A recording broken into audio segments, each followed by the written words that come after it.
What's up, YouTube?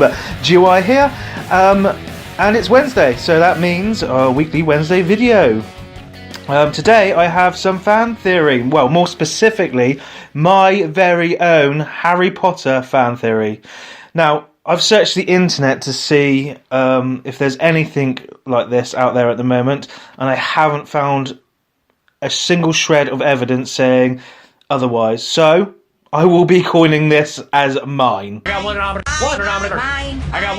As you've guessed by the title, this is a fan theory about the Golden Snitch and how it became to be known as the Golden Snitch. I'm guessing that the reason why no one has done this before is because no one really thinks about it. It's not a theory about any of the main characters, about Harry, it's just about the Golden Snitch. So I thought I'd do it because I thought it was quite interesting. But to go forwards, I have to give you some lore surrounding Quidditch itself, just so you guys can understand that it wasn't always called the Snitch. Okay? Quidditch was first described by a witch named Gertie Keddle in 1050 after witnessing a game played by Quidditch March, which is where she lived, and the origins of the name Quidditch itself. She first became aware of the game in progress due to a ball landing square in her cabbage patch, and of course, like in any civilised fashion, one put a hex on the wizard who was simply asking for his ball back. The word bitch comes to mind, people. What an arsehole. It wasn't until 1269 where the introduction of a new element changed the beautiful game forever. This was the Golden Snidget. Yes, I said Golden Snidget, not the Golden Snitch, which was the original name for the Golden Snitch. The Golden Snidget itself was a tiny and very fast bird, one that because of its traits was often hunted. As a result, numbers started to dwindle dramatically, and by the 14th century, the Wizard Council made it a protected species, meaning that the Snidget could no longer be used for Quidditch games, and in response to its newfound status, bear with me because I've got to say this properly, Modesty Rab Not Snidget's Reservation, that took me at least 5 times, was created in Somerset to safeguard the survival of the species. Due to the ban, Quidditch players were left at a loss trying to find a suitable substitute, using mainly other species of birds, which never really fulfilled the characteristics of the original Snidget.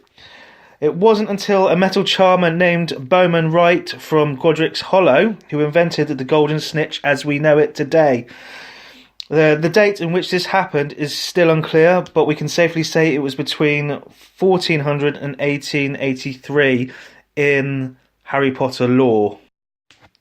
Now the brief history of the Snitch is out the way, here's my theory as to why the Snitch is called the Snitch. For this to work, we have to assume one of two things. The first is that when the Golden Snitch was first invented by Bowman, it wasn't called the Golden Snitch, it was still referred to as a Golden Snidget, or that it wasn't invented until after the 1700s. Now, my reasoning for this is simple, good old-fashioned English slang. In case you are unaware of what a snitch is, it is defined as an informer. So, if you're American, you might know it as a tattletale or a grass. You might actually use the word snitch now, but it's a very old English word that wasn't invented until the 1700s. It's my theory that either Bowman Wright had a very good sense of humour when he invented it, if he invented it in the 1700s, or school children used snitch instead of snidget as slang, and as such it changed over time. They grew up and still used it, and then the old snidget was forgotten and snitch was replaced. You may be thinking, what the actual fuck am I on? But keep listening and trust me, if you really think about it, what's the one person everyone at school hates, or the one person, a witch or wizard who dabbles in some, band magic, as we all do sometimes, would like to get their hands on the most? That would be someone who tells the authorities or teachers on them, someone who grasses them up. In other words, a snitch. Yeah, a snitch. I mean, anyone who finds out who a snitch is or has the epic fortune of catching one in the actual act is always well rewarded in pretty much any social circle. It's because snitches are snitches, and they're always cunning, and they're difficult to catch. No one likes a snitch, do they? There's that old phrase, snitches get stitches. So, it's only reasonable to see the similarities between catching a golden snidget and an actual snitch. Hence, the snidget became known as the snitch. I know, your mind's blown. Right, mine. When I first thought of this, I was like, holy shit.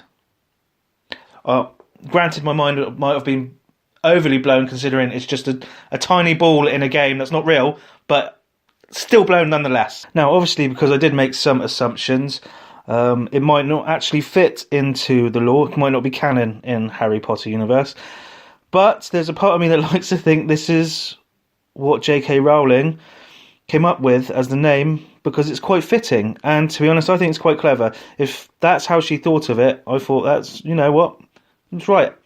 You catch a snitch, you win. Simple as, isn't it?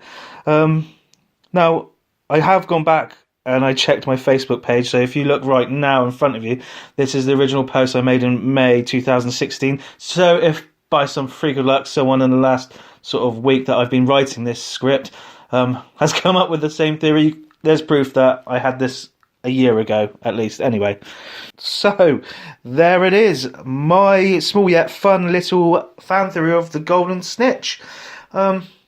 Let me know your thoughts on this. Does it make any sense to you? I'd love to hear your thoughts. Let me know if it's not canon, not law, not canon, not law. I'd love to know. Thanks for watching. Like, comment and subscribe for more geek content. I post a video for definite every Wednesday, but I often post 2 to 3 times a week anyway. Videos on more lore and fan theories are to come. This is the first, but there will be a lot more. I've got videos on trading cards, Warhammer 40,000 and role-playing games. Everything that's geeky and nerdy I'll be doing from now on. Thanks for watching, guys. Take care, you beautiful people.